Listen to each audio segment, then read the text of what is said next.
Bismillahirrahmanirrahim. Assalamualaikum warahmatullahi wabarakatuh. Sebelumnya izinkan saya untuk memperkenalkan diri. Nama saya Pipit Nenda Ertika. Saya bekerja di SDTG Al Mujahidin Program Unggulan Surakarta.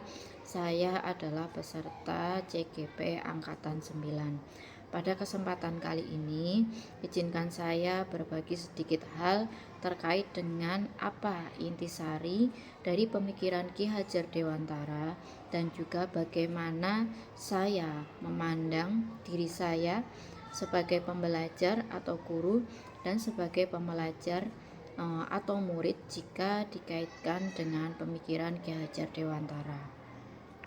Nah, kita semua pasti mengenal dengan baik tokoh pendidikan di Indonesia yaitu Ki Hajar Dewantara. Nah, Ki Hajar Dewantara adalah tokoh yang sangat terkenal yang telah memperjuangkan perubahan pendidikan Indonesia dari zaman kolonial Belanda. Ingat tulisan beliau yang terkenal, ing ngarsa sung tulodo, ing madya maun karso, dan tut wuri handayani. Tulisan ini syarat dengan kata pendidikan dan pengajaran. Pendidikan tentunya erat sekali hubungannya dengan pengajaran. Menurut Ki Hajar Dewantara, pendidikan dan pengajaran merupakan usaha persiapan dan persediaan untuk segala kepentingan hidup manusia, baik dalam hidup bermasyarakat maupun hidup dalam berbudaya. Pendidikan merupakan tempat persemaian benih-benih kebudayaan dalam masyarakat. Nah, Ki Hajar Dewantara, tokoh yang melahirkan pendidikan di zaman kolonial Belanda tersebut, memiliki keyakinan bahwa untuk menciptakan manusia Indonesia yang beradab, berbudi pekerti, maka salah satu caranya yang paling utama yaitu melalui pendidikan. Nah, pendidikan tersebut tentunya dapat menjadi ruang untuk berlatih dan juga bertumbuhnya nilai-nilai kemanusiaan.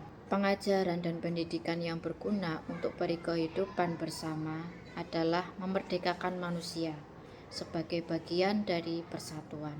Lalu, manusia merdeka itu seperti apa? Nah, manusia merdeka di sini menurut Ki Hajar Dewantara adalah manusia yang hidupnya lahir serta batinnya tidak tergantung pada orang lain. Akan tetapi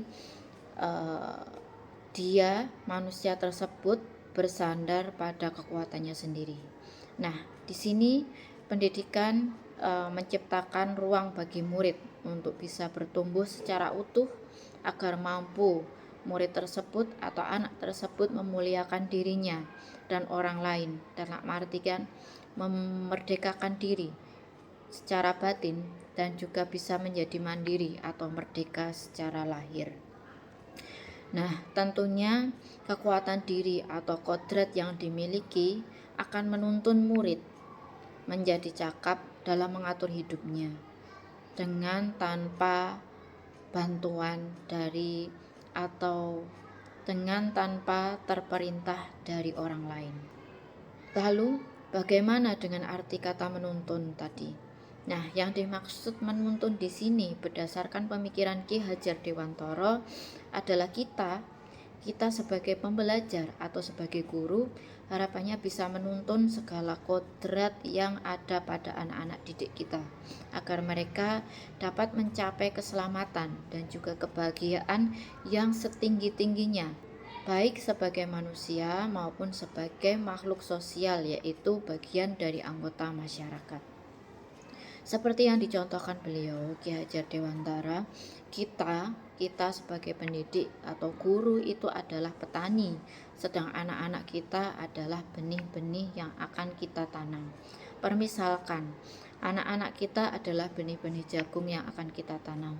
Nah, benih jagung yang berkualitas, benih jagung yang akan ditanam tersebut apabila ditanam di tempat yang benar, di tempat yang subur, mendapatkan pencahayaan yang baik, kemudian mendapatkan pengairan, kemudian mendapatkan perawatan yang intensif dari petani, maka jagung tersebut akan tumbuh dengan baik dan tumbuh dengan optimal.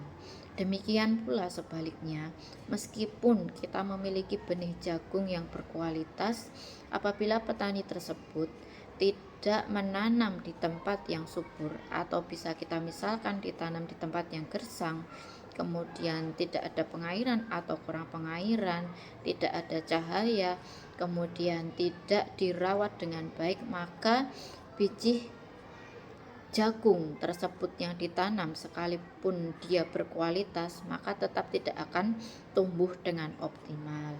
Nah, begitu juga dengan anak-anak kita. Oleh karena itu, penting bagi kita sebagai pendidik untuk bisa memahami kondisi anak-anak kita berdasarkan pada kodrat alam dan juga kodrat zamannya. Apa artinya?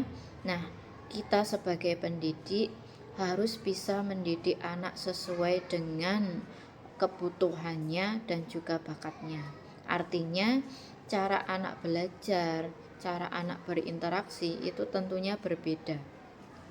Berbeda dari segi bakat dan kebutuhan, berbeda dari segi cara berinteraksi, seperti berinteraksi zaman anak di era tahun 20-an, kemudian anak di era sekarang itu tentunya sudah berbeda. Cara belajar juga sudah berbeda. Dan berdasarkan bentangan alam saja sudah berbeda. Anak-anak yang tinggal di pesisiran pantai juga dengan anak-anak yang tinggal di pegunungan, itu pun cara belajar dan juga cara berinteraksi pun juga berbeda. Nah, demikian pula dengan zaman yang terus berkembang.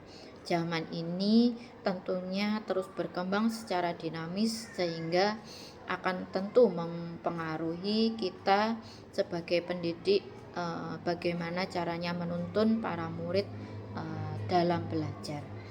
Dan yang terakhir, terkait dengan budi pekerti. Sebagai pendidik, perlulah kita menanamkan pendidikan budi pekerti pada anak-anak kita. Budi pekerti ini dapat diartikan sebagai perpaduan antara cipta kognitif anak, karsa afektif anak, sehingga pada akhirnya akan menghasilkan karya atau psikomotor. Budi pekerti ini akan melatih anak untuk memiliki kesadaran diri yang utuh, untuk menjadikan dirinya sebagai manusia yang merdeka, memerdekakan diri dan juga bisa memerdekakan orang lain. Oleh karena itu, kita sebagai pembelajar atau murid, mari kita teladani sosok Ki Hajar Dewantara. Mari kita renungkan pemikiran-pemikiran beliau, dan mari kita ciptakan perubahan pendidikan sesuai dengan zamannya atau sesuai dengan zaman kita saat ini. Nah, semangat untuk para rekan-rekan guru semuanya. Terima kasih.